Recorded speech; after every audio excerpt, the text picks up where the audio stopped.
रघुनंदन रघुनंदन रघुवर सेवन रघुपति शायन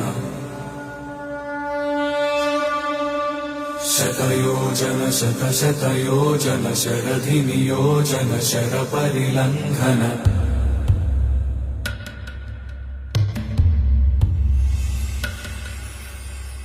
रघुनंदन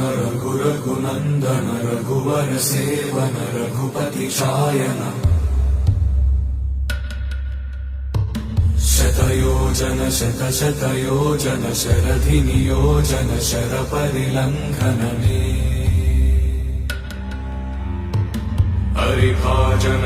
हरिभाजन हरिमदभाजन दशमुख कंपन बड़वाकृत बड़बाणलकृत बहु